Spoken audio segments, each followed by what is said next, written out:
तर आता आम्ही लोकेशनवर पोहोचलेले आणि बघा हे ते फार्म हाऊस आहे, समोर स्विमिंग पूल आहे आणि म्हणजे मस्त एक मोठा विला आहे, फार्म हाऊस आहे आणि आजूबाजूला डोंगर आहे, मस्त लोकेशन आहे भाई. दादाला आहे ना खूप मेहनत केल्यानंतर हा एक लीड रोल भेटलेला आहे आणि तो ह्या मूवीमध्ये ना लीड रोल करतोय. खूप दिवसांच्या मेहनतीनंतर म्हणजे मला लिटरली एका मराठी फिल्ममध्ये लीड करायला मिळालं. आणि हा समोरचा व्ह्यू हाई एकच नंबर आहे. हे बघा समोर मस्त सनसेट होतोय, इथे शूट चालू आहे.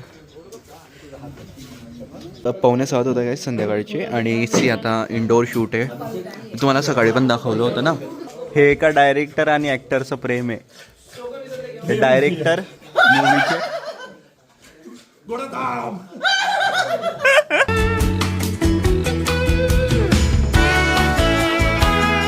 रावणा मित्रांनो, कशी तुम्ही सर्व? होप सो तुम्ही सर्व छान असेल. Welcome to our new blog. तर गाईज आजचा ब्लॉग मी सुरू करतो नाशिकवरून. मी आता आलेला आहे नाशिकला कारण की गाईज मला माहिती चेतन दादाचं इथे एक मूवीचा शूट आहे, तर त्याने मला बोलवलं होतं म्हणे आर्यन बघायला आहे म्हणे 1-2 दिवस. तर म्हटलं ठीक आहे, ह्याच फील्डमध्ये खेळणारा पोरगा आहे मी, तर म्हटलं ठीक आहे आपल्याला तर गरज पण आहे म्हटलं त्या सर्व गोष्टींची, बघून येऊ कसं शूट वगैरे होतो आणि कशी ॲक्टिंग वगैरे ते करतं म्हटलं.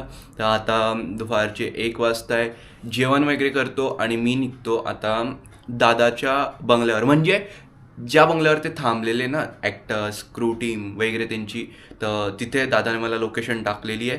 तर बस मी आता तिथे जाईल आणि त्यांचा शूट मे बी तो बोलला की म्हणे आमचं शूट रात्री सुरू होतं आणि सकाळी संपतो म्हणे. तर आता काय माहिती, तो बोलला तर आता पण आहे शूट, ते तेवढं माहिती नाही, बट तिथे गेल्यावर मला कळेल. पण गाईस काही पण म्हणा, नाशिकच्या थंडीमध्ये काहीतरी गोष्ट आहे, म्हणजे इथल्या वातावरणामध्येच काहीतरी गोष्ट आहे बाई. सकाळी सकाळी मस्त थंडी वाजायला सुरुवात होऊन जाते, दुपारी पण थंडी. आता पण मी जॅकेटमध्येच आहे म्हणा आणि थंडी तर वाजतच राहते इथे. सो छान वेदर आहे इथलं. आणि जर दूर पण बघितलं ना तर हलका हलका फॉग दिसतो, म्हणजे बाई दुपारच्या टायमाला पण फॉग दिसतो इथे. गाईसचा पात पण आलेला आहे आणि आता मी करता इथे जेवण. सोयाबीनची भाजी आहे आणि पोळी, इडली पण आहे, आम्ही नाश्त्याला खाल्लेली होती. आता टी व्ही बघता बघता जेवण करू आणि मग देन जेवण झाल्यावर मी निघतो परत. हा नाही येणार आहे, मी याला बोलला कारण की जे पेपर आहे ना, मी म्हटलं जाऊ दे मग तू घरीच बस अभ्यास कर, उद्या पेपर आहे त्याचा. सो आता हा नाही येते, फक्त मी जातो आहे. पाथर्डी फाट्याला येते, जवळ आहे का? मला दादाने लोकेशन पाठवली, 20 मिनटं सांगितले होते.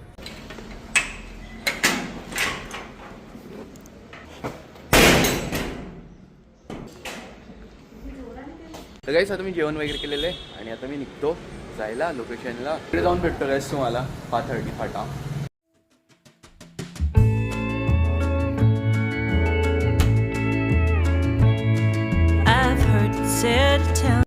गाईस तर चेतन दादा भेटलेला आहे, एकदम परिस्थिती डाऊन चालू आहे दादाची, डाऊन चालू आहे. कारवाल्यांनी याला आकलून टाकलं, उतर म्हणे आमच्या कार साठी उतरावं लागलं मला. मी कार सोडली याच्यासाठी आणि बाईक वर आलाय, कार लोकेशन वर पाठवून दिली. मी तर सांगितलं होतं तुला आधीच की वाटतं मी गाडीवर आहे.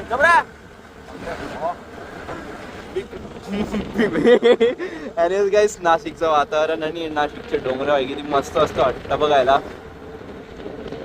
इथून 12 किलोमीटर आहे असं याचं म्हणणं आहे. आता 12 किलोमीटर जायचं आहे आम्हाला गाडीवर. काय डोंगर तिकडे का? गाईस आम्ही एका गावामध्ये आलेले, आता हे पिंपळगाव आहे. काय काय पिंपळद, त्याच्या पुढे अजून आहे.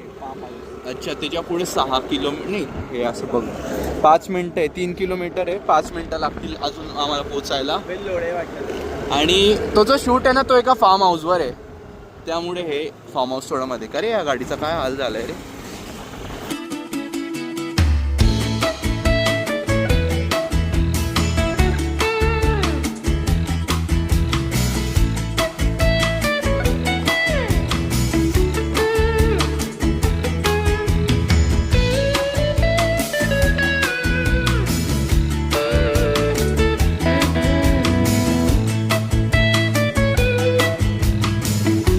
गाईस आम्ही आमच्या लोकेशनवर फायनली पोहोचणार आहे आणि आमच्या आजूबाजूला आहे ना टमाट्याचे शेत आहे, म्हणजे टमाट्याचे झाडं लावलेले. टमाटे ना दादा, हे टमाट्याचा मळा म्हणता का त्याला? बघ शेताबद्दल मला काही माहित नाही एवढं, जे पण काही म्हणता ते म्हणता. दादा इथून रस्ता नाही आहे, पण मॅपने मला हाच रस्ता दाखवलेला बरं. हे फार्म हाऊस आहे गाईस आणि खूप मस्त आहे भाई लोकेशन. बघा ना, हे बघा इथे पण टमाटे आणि इथे पण टमाटे. ओय काय लागलं? टमाटेच टमाटे. हे बघा एक अजून फार्म हाऊस तयार होतं इथे. किती भारी वाटतं ना भाई अशा लोकेशनवर. गाईस आम्ही फायनली शूटच्या लोकेशनवर पोचलेले आहे. तर ही आहे शूटची लोकेशन. भाई का मस्त आहे यार लोकेशन. असं वाटतं डेस्टिनेशन वेडिंगसाठी आलेले. टेक चालू आहे का गाईस? आता किती वाजलेले? थांबा एक मिनटं. हां तर 2:15 होत आहे गाईस. आम्ही फायनली 3:15 ना. 3:15 आणि 3:30 मध्ये फरक असतो. हां तर आता आम्ही लोकेशनवर पोचलेले आणि बघा हे ते फार्म हाऊस आहे. समोर स्विमिंग पूल आहे. बाकी मग काही सेटअप वगैरे, हे मोठे मोठे लाईट्स वगैरे लावायला स्टँड असतं. हे सगळं शिकलेलं आहे काही, सगळं शिकून आलेलं आहे तिथून, म्हणून मला माहिती आहे, म्हणून मी तुम्हाला सांगू शकतो. आणि माझ्यासमोर बघा हे ते फार्म हाऊस आहे. आणि बघा किती मस्त मस्त झाडं लावलेले छोटे छोटे.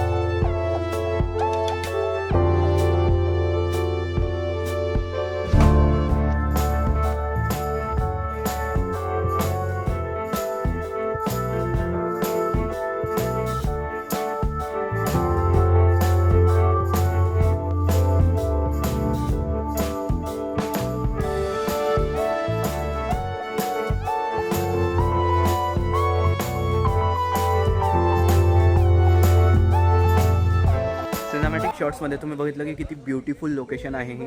आणि म्हणजे मस्त एक मोठा विला आहे, फार्म हाऊस आहे आणि आजूबाजूला डोंगर आहे. मस्त लोकेशन आहे भाई. अशाच लोकेशनवर येऊन काही चिल करायला एकदम मस्त मजा येते, कारण की एकदम शांतता असते भाई. ना कोणतं दुनियाचं टेन्शन, ना कोणती कटकट भाई. इथे काय सही मजा येते. आणि आता तुम्हाला मी प्रॉपर दाखवतो. वरतून बघा किती मस्त दिसतंय हे. बाजूलाच इथे ते स्विमिंग पूल आहे. इथे रूम्स आहे ज्यामध्ये ते चेंजिंग वगैरे करता, यांचा मेकअप वगैरे होतो. आणि त्यानंतर बघा खाली मस्त लॉन आहे खूप मोठा, केळ्याची झाडं आहे. त्यानंतर तिथे ना एक लेक आहे, त्या लेकचं नाव नाही माहिती, बट छान आहे तो लेक. डोंगर वगैरे बघा ना किती मस्त मस्त आहे भाई. जवळ आहे डोंगर. दादा इथे बंगळीवर बसलेला आहे. तुम्हाला सांगू गाईस, दादाला आहे ना खूप मेहनत केल्यानंतर हा एक लीड रोल भेटलेला आहे आणि तो ह्या मूवीमध्ये ना लीड रोल करतोय. दादा तर तू काही सांग. मी काय एक खूप वर्षांपासून काम करतो आहे मराठी इंडस्ट्रीमध्ये. आणि त्यानंतर मी रील्सवर आलो. रील्सनंतर मी परत सिरियल आणि फिल्म्स करायला लागलो. हे बऱ्याच लोकांना माहीत नाही आहे. लोकांसाठी म्हणजे आपल्या एरियातल्या लोकांसाठी मी रील स्टार आहे, इंस्टाग्राम क्रिएटर आहे. पण ॲक्च्युली माझं एज्युकेशन MA नाट्यशास्त्र झालं असल्यामुळे मग माझं मेन काम म्हणजे फिल्म आणि सिरियल्स आहे. आणि म्हणजे ॲक्च्युली खूप वर्षांपासून या फील्डमध्ये काम करतो आहे आणि खूप चांगले वाईट अनुभव आलेत, वाईट लोकंसुद्धा आलेत आयुष्यामध्ये. आणि काम चालू आहे. पण आता खूप दिवसांच्या मेहनतीनंतर म्हणजे मला लिटरली एका मराठी फिल्ममध्ये लीड करायला मिळालं. आणि त्या पाठोपाठ अजून आधी काय केलेलं आहे? आधी कोणत्या मूवीमध्ये केलं? मी ओमरावचा लोकमान्य केला आहे, कलर्सची कुंकू टिकल्यांनी टॅटू केली आहे, झी मराठीला महाराष्ट्राच्या सुपरस्टारच्या टॉप 24मध्ये मी होतो. मी 5 वर्ष आकाशवाणीला होतो, 10 वर्ष न्यूज अँकर होतो. त्याच्यानंतर मग बरंच काम केलं. पण लोकांसाठी मी म्हणजे माझ्या जी लोक मला फॉलो लाईक करतात ना, त्या लोकांसाठी मी एक इंस्टाग्रामचा क्रिएटर आणि इंस्टाग्रामचा इन्फ्लुएन्सर आहे. सो हे खूप वेगळं क्षेत्र आहे. सिनेमा, सिरियल, चित्रपट, त्यातल्या त्यात मंगरे भो हा जो कंटेंट आहे तो मध्येच व्हायरल झालेला अचानक. आणि त्याच्यामुळे मला अजून नाव मिळालं, प्रसिद्धी मिळाली. आता चला वरच्या फ्लोअर्सच्या रूम्स दाखवतो तुम्हाला. इथे काय सेटअप वगैरे केलेलं आहे यांनी. इथे तर ऑफकोर्स बाथरूम असेल, जे की बरोबर निघालं. इथे एक रूम आहे. त्यानंतर गाईस आता तुम्ही पण बघून घ्या की एक रूममधला शूट करायला किती मेहनत लागते, कसं सेटअप केला जातो. असा काही सेटअप असतो बघा. इथे लाईटचे जे स्टँड आहे ते लागलेले, या खुर्च्या जे अमीर लोकांच्या घरात असतात सिरियलमध्ये दाखवता हे आहे त्या. आणि इथून विंडो व्ह्यू बघा किती मस्त आहे भाई, किती भारी वाटतं ना असं बसून. अशी आपली एक रूम पाहिजे एवढी मोठी, आणि अशा खुर्च्या पाहिजे आपल्या रूममध्ये, त्यासाठी मेहनत करावं लागते. आणि हा समोरचा व्ह्यू हाई एकच नंबर आहे, कारण की हे जे प्लांट्स वगैरे लागलेले ना, आणि ते समोर जे याचंच येते ते पण टमॅटोचंच येते, आणि त्यानंतर डोंगर. मस्त इथे बसायचं किंवा असं उभं जरी राहून ना इथे बसून अशी चहाचा कप हातात, कॉफीचा कप हातात असं पिलं आणि समोरचा हा व्ह्यू एन्जॉय केला. भाई किती मस्त वाटतं ना. आणि केव्हा आपण आहे ना शूटच्या आधी इथे गणपती बाप्पांची पूजा केली जाते, कोणताही शूट असो पूजा केलीच जाते.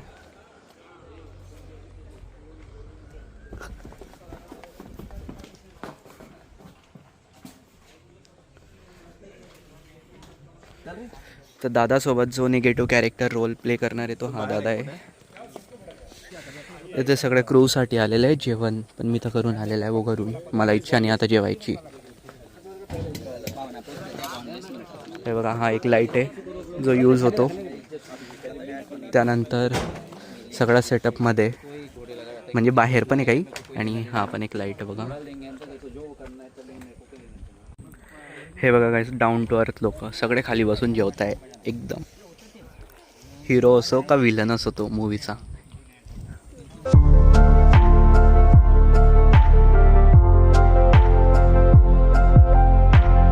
गाईस मागे सनसेट होतो, एवढं मस्त वाटतंय ना सनसेट होताना.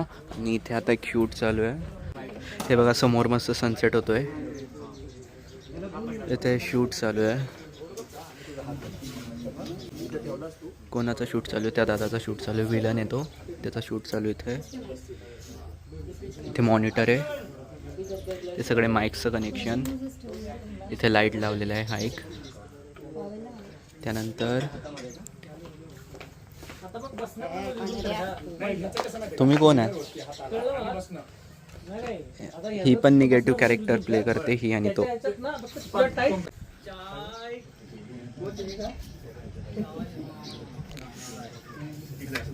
कॅमेरामध्ये अशी क्वालिटी येते. सीना भाई कोणता हा आता मी पहिल्यांदा पाहतोय.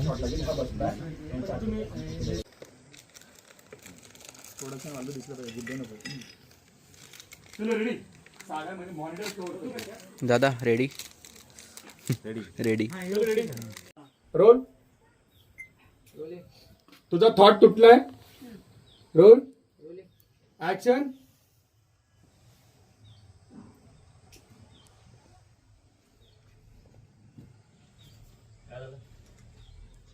पावणे 7 होतं काय संध्याकाळचे, आणि सी आता इंडोर शूट आहे.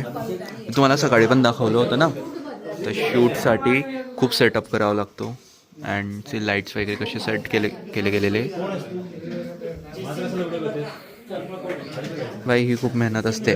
त्या ट्रॉलीला आहे ना ते असं यू शेपमध्ये अर्धा यू केलेला आहे, कारण की मग अशी गोल फिरवायची ट्रॉली, त्यामुळे सीन मे बी इथे असेल किंवा तिथे त्यासोबत ते काय असं पॅन करावं लागतं ना, मग असं जावं लागतं, फिरवावं लागते ट्रॉली.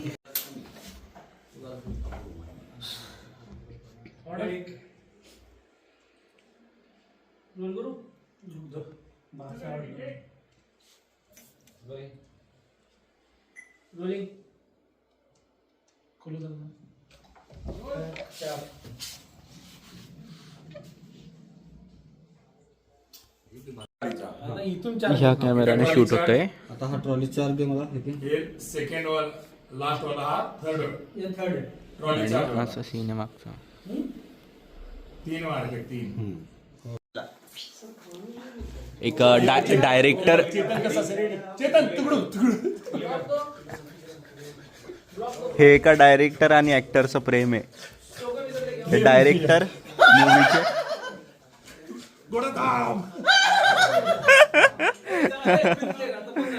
डायरेक्टर आणि ऍक्टर, डायरेक्टरचे भाऊ आहे हे सगळे DOP. आणि आता रात्रभर थोडा शूट चालेल. इथे एक आर्टिस्ट तयार होते. त्याच्यानंतर तुझं नाव काय? वो ते सगळं मूवी बघितल्यानंतर ए बाई तुझं असली नाव सांग, मूवीचं नाव नाही विचारलं. माझं पण ना तुझं नाव नाही माहिती. माझं पण तुझं नाव. नाव Movie प्रिया. release प्रिया बरं झालं. मला मी आधीचा शॉट दाखवला होता तेव्हा कसं सेटअप होता की तो सोफा इथे लागला होता, नंतर ती क्रेन क्रेन म्हणतो ते ट्रॉली इथे लागलेली होती यू याच्यामध्ये. सगळं साईडला गेलं फक्त 10 मिनिटामध्ये, आणि सगळं कावरून एका साईडला लावलेलं आहे. आता शूट असं आहे की त्या शूटमध्ये बाहेरचा सीन पण दिसणार आहे थोडा, त्या खिडक्यांमधून हे झाडं पण दिसतील, तर झाडांवर सेपरेटली एक लाईट टाकला जातो. बघितला हा एक, आणि तिथे पण, आणि वरतून पण एक लाईट आहे, आणि हा पण एक लाईट आहे. हा डायरेक्ट खिडकीवर पडतोय, म्हणजे इथून पण एक उजेड पडेल असा. आणि त्याच्यानंतर हा एक लाईट लावलेला आहे, आणि त्याच्या पुढे ते झाड लावलेलं आहे, झाडाची एक फांदी लावलेली आहे बघा, असा इफेक्ट येतोय तो. आणि जेव्हा पण लाईटचा शूट असतो ना, असा एकदम प्रॉपरली व्हाईट लाईट नाही यूज करत. व्हाईट लाईटच्या पुढे ना एक ब्ल्यू कलरचा पेपर लावता, मग त्याने ना थोडा ब्ल्यूइश वाटतं ते. ब्लॉगला काही इथे एंड करतो, खूप मोठा झाला असेल हा ब्लॉग. बाकी उद्या पण शूट आहे. आय होप तुम्हाला हा ब्लॉग आवडला असेल. ब्लॉग आवडला असेल तर प्लीज व्हिडिओला लाईक करा, शेअर करा, चॅनलवर नसेल तर सबस्क्राईब करा. भेटतं तुम्हाला लवकरच न्यू ब्लॉगमध्ये. लव यू ऑल. बाय.